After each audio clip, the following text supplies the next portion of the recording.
부모님들이 어휘력 하면 공부 쪽으로만 자꾸 생각하는데 이게 사회성하고 굉장히 밀접한 관련이 있거든요. 친구들과의 관계가 좋은 아이들 보면 어휘력이 좋아요. 일단은 내 감정, 내 생각을 정확하게 표현을 잘해요. 오해 없게. 아니, 그럼요. 내 생각은 이래. 그걸 표현할 수 있는 어휘가 굉장히 다양하기 때문에 아주 적합한, 적절한 어휘를 선택해가지고 표현을 한다고요. 그러니까 상대방이 오해할 일도 없죠. 또 반대로 상대방이 이야기할 때 그 이야기를 잘 이해해요. 아, 제가 지금 무슨 말을 하고 싶어 하는구나. 그러니까 그 친구하고는 다툴 일이 없죠. 반대로 어휘력이 낮은 아이들은 내 현재 감정과 생각을 이렇게 표현할 마땅한 말을 몰라. 그러니까 속 터지죠. 어떻게 표현할지 그러니까 모르겠어요. 아우 하면서 막 가슴을 치죠. 심장병 걸려요. 그러다가.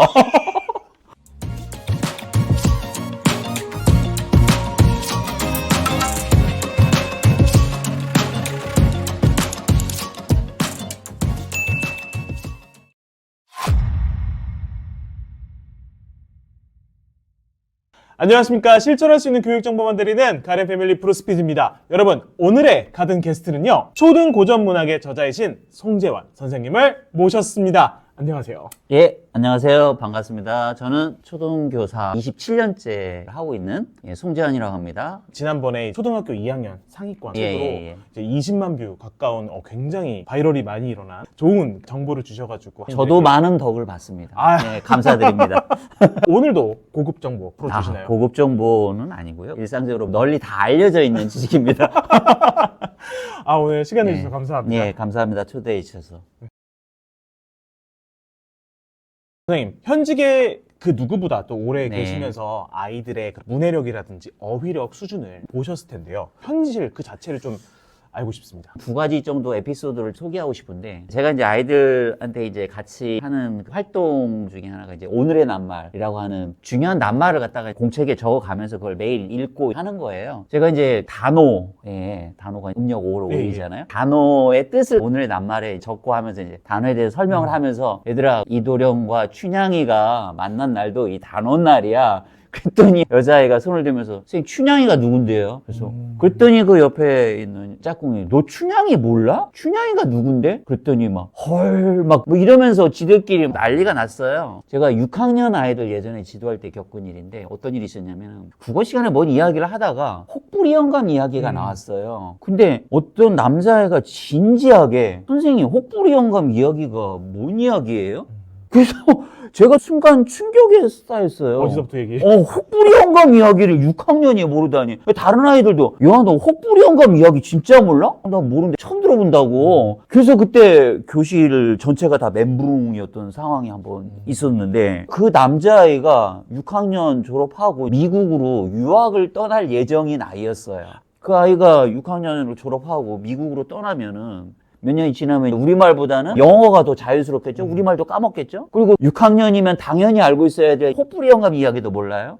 그럼 그 아이 몇 년 뒤에는 미국 아이일까요? 한국 아이일까요? 굉장히 큰 정체성의 혼란까지 느낄 수 있다라고 생각을 해요. 저는 뭐 요즘 아이들이 공중 화장실이, 공중에 매달려 있는 화장실이, 이런 어휘력 문제, 그것도 심각하지만 3학년 아이들이 춘향이를 모르고 6학년 아이가 혹부리 영감을 모르고, 저는 이 문제가 더 심각한 문제이다. 그리고 이것도 어떻게 보면 어휘력과 관련된 거다. 3학년이면 춘향이라고 하는 어휘 정도는 알고 있어야 되고, 6학년 정도면은 혹부리 영감이라는 어휘 정도는 그게 무슨 말인지는 알고 있어야 되는데, 이게 문학에서 온 어휘잖아요. 예. 교과서 개념 어휘 모르는 것도 굉장히 심각한 문제일 수 있지만, 이렇게 문학에서 오는 당연히 알고 있어야 될, 대한민국 아이라면은 상식적으로라도 알고 있어야 되는 어휘를 모르는 것도 더 큰 문제다. 얘기 들으면서도 교실에서의 그 양극화 현상의 네. 그 공기가 느껴지는데요. 네, 그럼요. 혹시 오늘 이 자리를 빌어서 고전 문학이 이래서 이만큼 중요하다, 학부모님들께 말씀 한번 부탁드려도 될까요? 한 세 가지 정도를 오, 갖다가 예. 꼽고 싶은데, 첫 번째는 바른 인성의 가치관을 아이들한테 심어준다. 특히 초등학교 아이들 같은 경우는 이 도덕성이라든지 이 가치관이 예. 형성되어 가는 과정이잖아요. 네네. 이때 형성된 가치관은 거의 변하질 않아요. 그렇기 때문에 이때 어떤 가치관을 심어주느냐에 따라서 아이가 어떤 인간이 되느냐에 결정적인 영향을 끼친다고 생각을 하거든요. 예. 그런데 이 고전 문학을 읽으면 아이가 좀 착한 아이가 돼요. 왜냐하면 이 고전 문학이 대표적인 가치관 중에 하나가 권선징악. 착한 일을 하는 사람은 복을 받고 나쁜 짓을 하면 벌을 받는다. 이런 권선징악적인 측면이 굉장히 강하거든요. 이건 당연한 거 아니야 라고 생각할 수 있지만요. 우리 아이들 그거 배우지 않으면요. 안 당연해요. 제가 6학년 아이들 지도할 때 어떤 애들 착하다. 저를 째려보는 거예요. 예전에 어른들이 착하다. 이건 칭찬이었잖아요. 너무 그쵸. 지금은 이게 칭찬이 아닌 거예요. 마치 뭐하고 비슷한 말이냐면 넌 찐따야. 착하게 살면 손해봐. 뭐 이런 거예요. 착하다라고 함부로 말 못해요. 그리고 고전문학 같은 경우는 주인공이라든지 이런 인물들이 고난을 엄청나게 겪잖아요. 그쵸. 예, 고난을 겪어서 고생하죠. 결국은 의미 있는 인생을 살게 되는 스토리가 대부분이잖아요. 예. 근데 그런 인생의 역경이 담긴 이야기들을 읽으면서 아이들은 어떤 내면화를 겪게 되냐면 모든 인생은 어려움과 역경을 겪기 마련이구나. 그 아이들 인생에서도 나름대로 어려움들을 겪고 있잖아요. 그건 나만 겪는 특별한 게 아니라 누구나 큰 역경을 겪기 마련이다. 그렇기 때문에 인생의 역경과 고난을 이겨낼 수 있는 힘을 고전 읽기를 통해서 받을 수가 있는 거죠. 우리는 예전 같으면은 조퇴나 이런 것들은 생각도 못 하잖아요. 감히 생각할 수 없어요. 예. 어지간하면 이 결석이나 조퇴 이런 것들은 꿈꾸지 않잖아요. 요즘 아이들은 뭐 정말 그냥 아무렇지도 않게 저 오늘 조퇴할게요. 부모님들조차도 오늘 우리 애 뭐 어디 아파서 학교 못 가요. 뭐 이런 게 너무 그냥 일상이에요. 힘들면 그냥 쉬어야 되는 거고 뭐 그리고 학교에서 가장 바쁜 게 보건 선생님이에요. 번호 발긋기를 설치해놓고 자 다음 환자 진짜 그래야 돼요. 공부 시간에 그것도 선생님 어디 보이지도 않아. 보내줘야죠 뭐. 본인도 안 보내주면 아동학대니까. 이게 여기가 아픈 것보다 공부 시간을 못 참는 거죠. 조금의 힘듦과 어려움을 참지를 못해요. 그리고 친구들과의 관계에 있어서도 싫은 것들을 조금도 못 참아요. 그러고 바로바로 선생님한테 와서 뭐 이야기를 하고 해결을 꼭 해줘야 된다든지. 교사는 한 명이고 그 아이를 해결하는 동안 나머지 아이들은 도대체 어떻게 되는 건가요? 교사들은 그런 것 때문에 민원이 많이 들어오니까 계속 그걸 갖다가 이야기를 해야 되고. 두 번째는 창의적 사고하고 상상력을 자극해 주는데 이 고전 문학이 정말 좋다. 제가 볼 때는 이 고전 문학이라는 것은 과거판 판타지다. 저는 그렇게 봐요. 우리 고전 문학을 읽어보면 동물들이 막 말을 하죠. 변신하는 건 뭐 그냥 기본으로 깔고 있고요. 이런 걸 읽으면은 아이들이 상상력이 자극이 되고 창의력이 굉장히 좋아지죠. 책을 읽는 사람과 안 읽는 사람의 가장 큰 구별점이랄까요? 그게 저는 상상력이나 창의력이라고 생각을 하거든요. 실제로 과학적으로 이미 입증이 된 거예요. 우리가 책을 읽을 때 뇌가 말랑말랑해지는 상태가 된다고요. 이게 뇌가 경직된 상태에서는 좋은 아이디어 이런 것들이 떠오르질 않는 거죠. 그런데 책을 읽을 때는 굉장히 좋은 아이디어들이 샘솟는 거거든요. 근데 이 책 중에서도 예를 들어서 고전문학 같은 경우는 판타지성까지 가미가 된 거기 때문에 특히 아이들한테는 적격이라는 거죠.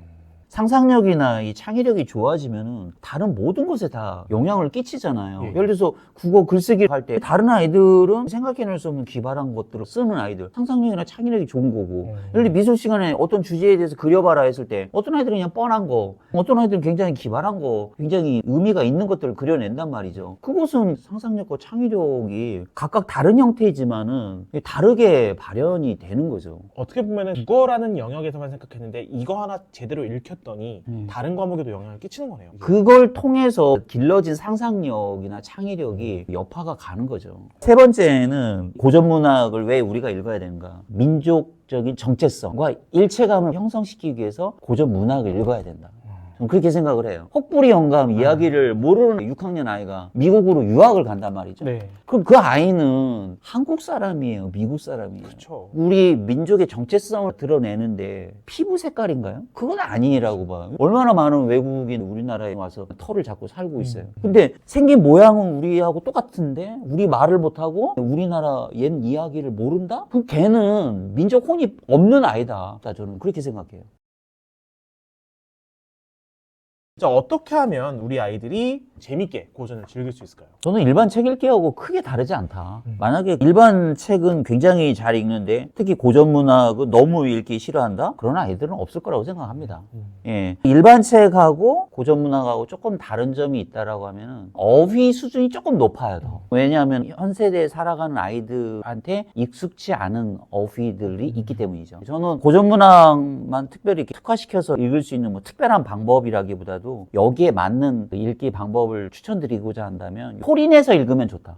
예, 예를 들어서 지금 토끼전 같은 경우는 이게 판소리 수군가잖아요. 예. 대부분 판소리와 관련된 고전 문학들이 많아요. 예. 판소리 같은 경우는 다 입말이잖아요. 그 입말에 딱딱 붙게 돼 있다. 그렇기 때문에 다른 문학보다는 고전 문학 같은 경우는 큰 소리로 읽게 하면은 굉장히 좋다. 큰 소리를 읽으면 이건 그 대표적인 전신 읽기거든요. 우리가 눈으로 읽으면 굉장히 집중력이 좋을 것 같다라고 학습 효과도 높을 거라고 생각하지만 그건 오해죠. 이미 많은 연구 결과들이 우리가 입말로 큰 소리를 내서 소리 내서 읽을 때 훨씬 더 효과가 있는 거거든요. 이거 기본적으로 소리를 내죠? 그러면 우리가 귀로 듣죠. 이게 파동에 의해서 전신이 다 떨리는 이게 전신 읽기의 가장 대표적인 거거든요. 전내적인 활성화가 되는 거거든요. 눈으로만 읽으면 좌뇌가 많이 활성화가 되는 데 비해서 소리 내서 하면은 우뇌와 좌뇌가 동시에 그다음에 가족이 함께 읽을 때는 배역을 좀 정해가지고 예를 들어서 뭐 토끼전을 읽는다. 아빠는 자라, 너는 토끼, 엄마는 뭐 해설, 뭐 이런 식으로 해서 그렇게 읽어가는 거죠. 엄마 파트, 아빠 파트, 아이 파트 이런 식으로 해서 배역을 나눠서 읽으면은 이게 작은 역할극 예, 비슷하게 해서 아이도 굉장히 재미있게 예, 읽어갈 수 있는 방법이고 가족이 같이 읽어갈 수 있는 방법이 된다. 그리고 또 한 가지는 이 고전 문학 같은 경우는 유튜브 같은 거 영상 많이 찾아보면은 마당극이나 이런 걸로 되게 많이 나와 있어요. 그래서 가족이 같이 토끼전을 읽었다 그러면 토끼전과 관련된 뭐 마당극 영상을 갖다 찾아서 이렇게 같이 본다든지 먼저 책을 읽고서 보는 영상은 굉장히 또 다른 의미가 있고 더 깊이 볼 수가 있는 그 요소가 되는 거죠. 특히 고전 같은 경우는 이제 많은 등장인물들이 있잖아요. 고전을 읽은 다음에 어떤 활동을 아이하고 하면 좋으냐면은 내가 만약 뭐뭐이었다면 내가 그 등장인물이었었다면 나는 어떤 말과 어떤 행동을 했을까? 그런 걸 대화 주제로 삼아서 이야기를 하면은 굉장히 심도 깊은 독서 활동과 독후 활동을 같이 이렇게 병행할 수 있는 게 돼요. 예를 들어서 토끼전을 읽는다. 토끼가 이제 간을 꺼내줘야 되는, 예, 이제 죽게 되는 그 상황이잖아요. 만약에 이런 상황을 아이와 같이 이렇게 읽고, 그러면은 아이한테 질문하는 거죠. 너라면, 네가 토끼였다면은 이 위기 상황을 어떻게 벗어났겠니? 그럼 아이는 굉장히 깊이 사고를 해야 된다고요. 아, 내가 지금 배가 갈려가지고 간이 꺼내지는 상황인데 나는 어떻게 재치와 기지를 발휘해서 그 위기 상황을 모면할까? 이게 엄청난 상상력이고 사고력이거든요. 그러면 아이는 뭐라고 대답할 거 아니에요. 그럼 엄마라면은 이렇게 했을 것 같다. 아빠는 어떻게 했을 거예요? 그 셋 다 이야기한 것 중에서 가장 그럴싸한 이야기는 누가 한 이야기 같다. 뭐 이러면서 오늘 베스트 흥보 놀부전을 읽다가 제비 다리가 부러졌다. 그럼 너는 어떻게 해줬을 것 같니? 그리고 네가 제비였다면 어떡해? 내 다리를 고쳐줬어. 너는 어떻게 은혜를 갚겠니? 그러면 내가 제비였다면 한 번도 생각해보지 않았지만 그거에 따라서 뒷이야기는 완전히 달라질 수가 있잖아요. 책 한 권을 통해서 굉장히 많은 디베이트가 일어날 수가 있고 가족 간의 대화를 해야 되고요. 깊이 읽어야 되는 거고요. 이게 저는 고전 문학 다른 활동도 좋지만은 가족들이 같이 모여 앉아서 그런 활동 내가 뭐였다면 너는 어떻게 행동했겠니? 어린 아이들일수록 굉장히 신선한 아이디어가 튀어나와요. 어른들은 경직된 사고에서 그냥 뻔한 이야기를 갖다 할 수 있지만 아이들은 그 상상력이 풍부하기 때문에 굉장히 좋은 상상력에서 발휘되는 이야기가 나올 수 있어요. 그럴 때 이제 아이한테 엄청난 칭찬 샤워를 해주면 되는 거죠. 와, 넌 어쩜 그렇게 기발한 아이디어 원작보다 낫다. 최고. 고전 문학 같은 경우는 시대적인 배경이 지금이 아니잖아요. 옛날이잖아요. 맞아요. 근데 이 이야기를 이해를 할 때 지금의 시각으로 보면은 도저히 이해가 안 가는. 예를 들어서 심청이가 공양미 상백석에 몸을 판다? 지금 시각으로 보면은 신봉사는 정말 이거 인간 말정도 아니야. 이거 뭐예요? 완전히. 딸을. 예, 있을 수가 없는 이야기잖아요. 그래서 그런 건 조금 주의점을 줄 필요가 있어요. 그 옛 시대를 조금 이해할 수 있는 아이들이 오해하지 않게 설명해 줄 필요가 있을 것 같고 어휘력, 문해력, 사회성 이런 것들이 또래보다 다 좋은 정말 사기캐 같은 아이들이 많이 만나셨잖아요. 그런 아이들의 공통점을 조금 꼽아줄 수 있으실까요? 공부도 잘하고 사회성도 좋고 친구들과의 관계도 좋고 이런 아이들의 공통점 뭐 여러 가지를 꼽을 수 있겠는데 제가 보건대는 한 3가지 정도 특징이 있어요. 첫 번째는 어휘력이 굉장히 좋아요. 그다음에 표현력이 좋고, 네. 그다음에 감수성이 뛰어나요. 요 세 가지가 굉장히 두드러진 특징이에요. 네. 부모님들이 어휘력 하면 공부 쪽으로만 자꾸 생각하는데 이게 사회성하고 굉장히 밀접한 관련이 있거든요. 친구들과의 관계가 좋은 아이들 보면 어휘력이 좋아요. 어휘력이 좋은 아이들이 왜 친구하고 관계가 좋냐면 일단은 내 감정, 내 생각을 정확하게 표현을 잘해요. 오해 없게. 아니, 그럼요. 내가 지금 어떤 상태야? 어떤 감정의 느낌이야? 내 생각은 이래. 그걸 표현할 수 있는 어휘가 굉장히 다양하기 때문에 아주 적합한, 적절한 어휘를 선택해가지고 표현을 한다고요. 그러니까 상대방이 오해할 일도 없죠? 또 반대로 상대방이 이야기할 때 그 이야기를 잘 이해해요. 아, 제가 지금 무슨 말을 하고 싶어 하는구나. 제 생각은 뭐구나. 그러니까 그 친구하고는 다툴 일이 없죠. 반대로 어휘력이 낮은 아이들은 내 현재 감정과 생각을 이렇게 표현할 마땅한 말을 몰라. 그러니까 속 터지죠. 어떻게 표현할지 그러니까 모르겠어요. 아우 하면서 막 가슴을 치죠. 심장병 걸려요. 그러다가 가슴 막 자기가 뭐 킹콩이야? 그 아이들 같은 경우는 특징이 뭐냐면 화를 내거나 주먹이 앞서. 어휘력이 낮아서 그렇거든요. 말로 해도 되는데 왜 아이들이 화를 내고 이걸로 갖다 할까? 이게 표현이 안 되는 거예요. 그 다음에 자기가 표현을 해도 상대방이 뭔 말인지 못 알아듣고 자기만의 어휘로 표현하니까 남이 알아들을 수 있는 어휘로 표현해야 된대. 그래서 이 어휘력이라는 것은 공부뿐만 아니라 사회성에도 굉장히 큰 영향력을 끼친다. 이런 그 고전 문학에는 굉장히 기가 막힌 빗댄 표현, 비유적인 표현 이런 것들이 굉장히 많이 나와요. 이런 작품들을 통해서 자꾸 접하면은 표현력이 좋아질 수밖에 없어요. 아이들 생활 지도할 때 가장 중요하게 여기는 게 상대의 친구가 어떤 말을 했을 때 내가 싫다고 그러면은 싫어. 네가 그렇게 하니까 내가 지금 기분이 어때?